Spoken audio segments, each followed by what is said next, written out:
Hey everybody, we're the good doctors of Abbey Research. I'm Dr. Erin. I'm Dr. Kristen. You are very, very welcome to our channel. We are social scientists with PhDs who love focusing on any sort of culture we can find, usually of the popped or lived variety. We are empathy educators, and we work on building our and your empathy through exploring all sorts of things in all sorts of cultures, from body shape diversity in Bridgerton to the role of religion and capital punishment in The Handmaid's Tale to the videos we are here for today in the exploration of colonization across the world. We love having conversations with each other. We say frequently, we do this all the time. We turn on the recording devices for you. So please make sure and engage wherever you are listening to and or watching this. Do the liking and the subscribing and the commenting and the following and all that jazz so you can stay up to date on all the cool and sometimes depressing cultural conversations that we like to have. Cool and depressing are not mutually exclusive. This is something that we have learned. Otherwise, our lives would be bifurcated. So this series is this wild experiment we've been doing called the Colonizer's World Tour, because as two white ladies from America, we realized that we're never actually taught about colonization, and we probably should. And it's definitely something we should be talking about more. So every week in 2021 and probably onwards until we run out of countries, we're looking at a different country every week, learning about it, its peoples, and how colonization affected it. And this week, we are in the wild and wonderful islands of Papua New Guinea.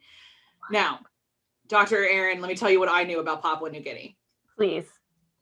I learned that it was abbreviated PNG.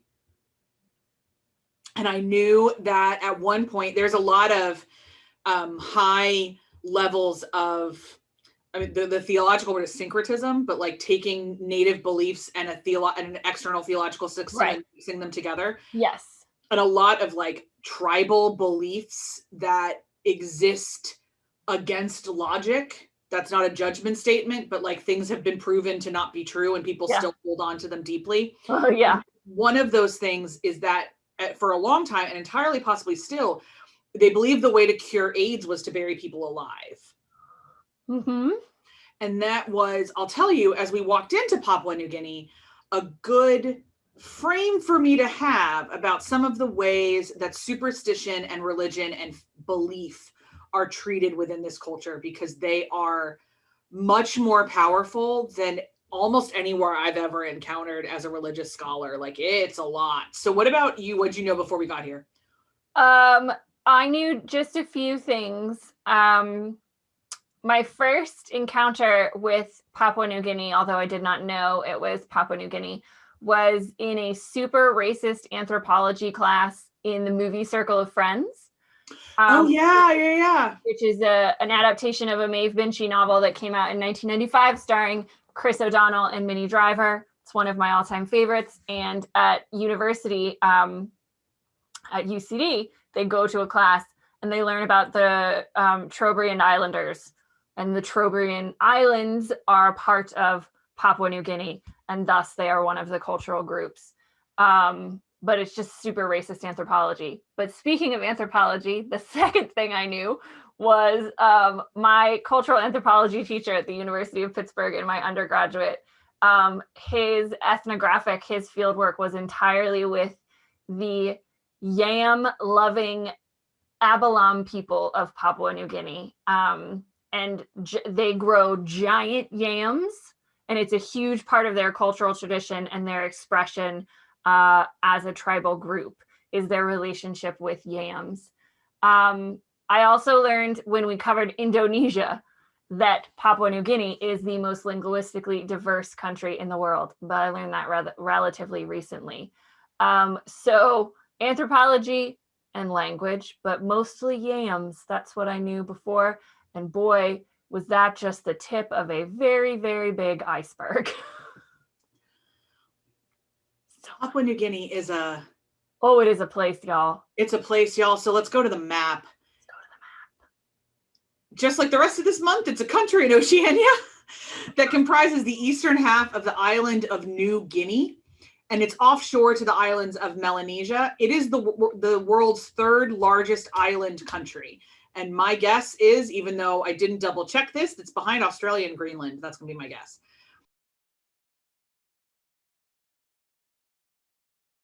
The Guinea Highlands, the New Guinea Highlands, are this long chain of mountain ranges. So it's a really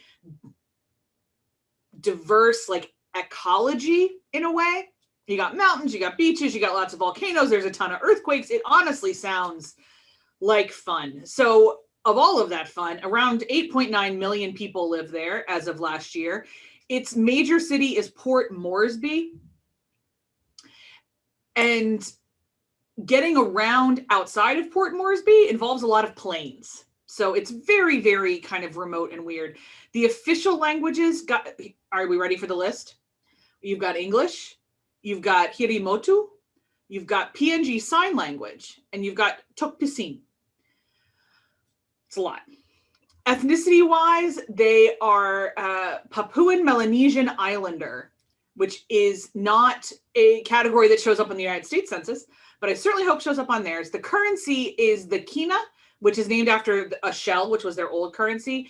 It's not super far off the US dollar. It's $1 to 3.5 kina. System of government. It's a parliamentary constitutional monarchy. It's part of the Commonwealth of Nations, and the fact that the Queen is still a part of all of this is going to come up in a little bit of time.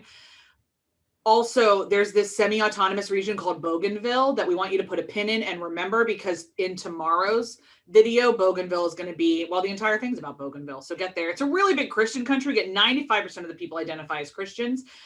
This is largely because the two biggest colonizers were the Germans and the Brits. The Germans brought Lutheranism, the Brits brought Anglicanism and Methodism, and just kind of like all hung out there. The biggest denominations right now are the Seventh-day Adventist Church, the Evangelical Lutheran Church, and then some Pentecostal denominations.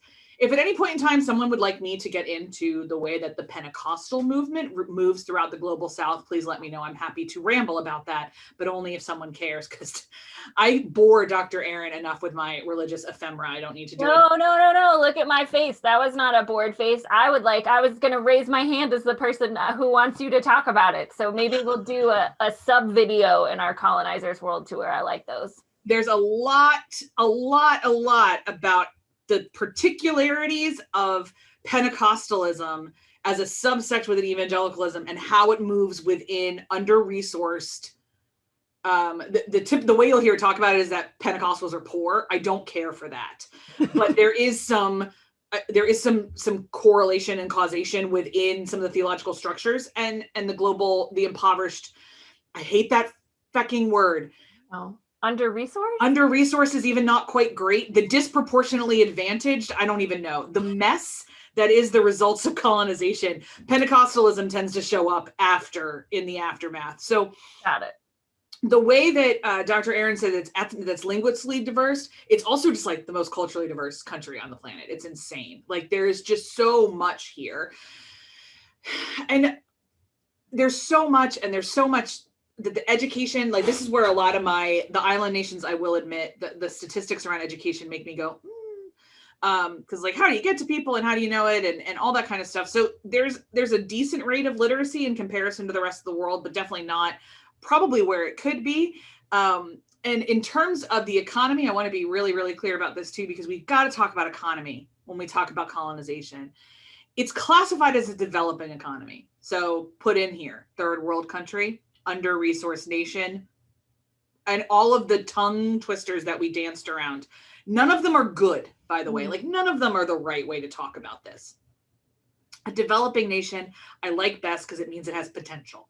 And I do think the PNG has potential. It's got some barriers, but it's got potential.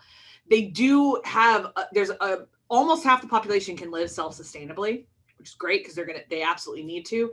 But they do that because they have no access to global capital, which is not a great reason to have to live self-sustainably. Not so much. Agriculture is really big. PNG does not make a lot of money from tourism. And when you hear what we knew about PNG before we started studying, you may not be shocked as to why. However, gold oil, and copper account for 72% of the exports. Those are kind of like some of the big, if we want to talk about like the big three of colonization, I want to say it's oil, gold, and copper. Like it's probably like it's got to be oil and gold. It's got to be oil and gold. Copper's pretty big too because it's used in so much stuff. It is. So like if you don't know, like all the microchips in your phone have copper in them. So we got the big three here. And I respect that colonization has like maybe technically ish ended, but no, it absolutely hasn't. And the relationship with the Commonwealth, in particular, the Australian government, smacks to us as still hyper colonial. And we are but babies in the study of PNG. And so if you are here to judge our coverage of PNG, welcome. Please tell us where we're wrong. It doesn't hit us as that a lot of things have been put in place to where these guys could be fully financially independent anytime in the near future, because it certainly sounds like a whole lot of global powers have a lot of financial interests in keeping them pretty dependent, especially on Australia.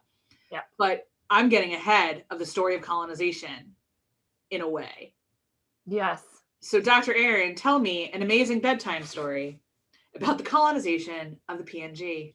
Oh my gosh, you guys, like, I did not think it was going to be this complicated, but colonization is always complicated, especially I think the colonization of islands. Yeah, because they do it at like different orders or different groupings, and like then sometimes they just like take islands that were never actually friends and they're like, now you're a country. Yeah, which is a little bit what happened with Papua New Guinea. So let's dig into this. The country's dual name results from its complex administrative history, not my words. Before independence, in the 19th century, Germany had the northern half of the country for a little while, beginning in 1884, as a colony named German New Guinea. In 1914, after the outbreak of the First World War, Australian forces captured German New Guinea and occupied it throughout the First World War. After the war, in which Germany lost, the League of Nations said, Australia, you get to keep it. And then they mandated that the territory be called the Territory of New Guinea. So that's the northern half. The southern half of the country has been colonized since 1884 by the United Kingdom as British New Guinea. And with the Papua Act of 1905, the UK transferred this territory to the, you guessed it, newly formed Commonwealth of Australia, which said, we'll take it all. Thank you so much. Additionally, from 1905, British New Guinea was renamed as the Territory of Papua, henceforth where we get eventually Papua New Guinea, but I'm slightly ahead of myself. In contrast to establishing an Australian mandate, the League of Nations determined that Papua was an external territory of the Australian Commonwealth. And so therefore it remained part of British possession. Y'all, it's so complicated. What I haven't heard in this process at all is what any of the people of Papua New Guinea wanted. I've heard a whole lot of Western nations. At any point in time, did we double check with the people of Papua New Guinea? Did we ask them what they wanted? We asked them what they wanted at any point in time. Super. It goes really well once we do ask them, by the way.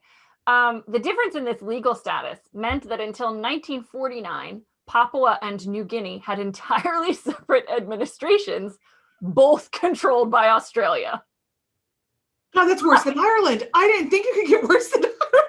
Like, what even is this? These conditions obviously contributed to the complexity of organizing any sort of post-independence legal system. Okay, so we're up to the Second World War. Yep. There was a New Guinea campaign. Yep. A military campaign between the Japanese and the Allies in this case being the Australians. Japan was Japan all over the Southeast Asia and Pacific Islands, invaded both territories, Papua and New Guinea, and the Australian forces pushed them back. There were lots of Japanese losses, and there's still a lot of debris and related war ephemera left on Papua New Guinea from that campaign.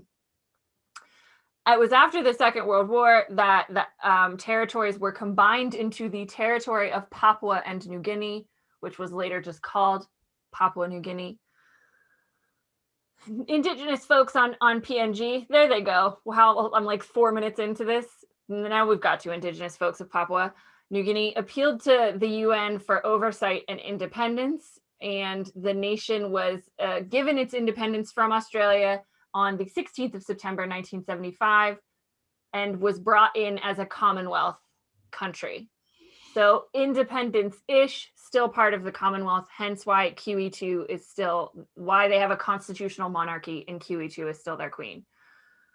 And if I can just put a bullet here as a teaser for something we're going to talk about later, there's a group of people in this islands that really love Prince Philip. So stay tuned in a couple minutes when we get back to Prince Philip. So continue. I love Papua New Guinea so much. It maintains its closest ties with Australia, which makes sense, which is its largest contributor and aid donor throughout its existence as an independent Commonwealth nation. It was admitted to the United Nations in October 1975. And henceforth, we talked a little bit about the very complicated and conflicting relationship with Bougainville, which is an island that is technically part of the Solomon Islands, but given to Australia. It's complicated. We'll get more into that tomorrow. But the conflict dates back to independence because like 3 weeks before Papua New Guinea was independent, Bougainville was like, we're first. We don't want anything to do with these PNG folks. And PNG and Australia and the United Nations all said no. So you can imagine that went real well for the relationship between PNG and the Bougainvillians, but we'll save all that juicy goss for tomorrow. Dr. Kristen, what else would you like to talk about? What are the things that you want to talk about from Papua New Guinea? So there's these things called cargo cults that were a big part of the 20th century. Y'all. And essentially what a cargo cult is, I think I'll throw some links down below. Yeah, we've got There's a couple great documentaries. And there's a couple like out there. My favorite one involves the worship of Prince Philip as a deity, but we'll get back to that in a minute. Essentially, it is this idea that you should align yourself with the West because the West will bring resources. Yeah. And they built cults of personality around whoever the man, always the man, was that was going to lead this. To the extent that there are tribes that for, once a year would dress up in American military uniforms and parade around to welcome back their god. They would build wooden replicas of airplanes as tributes to try to bring more supplies. No joke. There's a whole group that legitimately believes that Prince Philip was born in Papua New Guinea, went off and married a powerful woman and would come back and liberate them. Mm-hmm. All of this sounds wild, but if I could just remind us that one of the reasons that people draw up belief systems like this is when they see disproportionate resource development. Yeah. When they feel powerless, when maybe perhaps they've been denied independence, or when they have independence from their country, but their country doesn't represent their tribal culture. Yeah. And when your kids are starving. These are the kind of belief systems that become very comforting, very activating.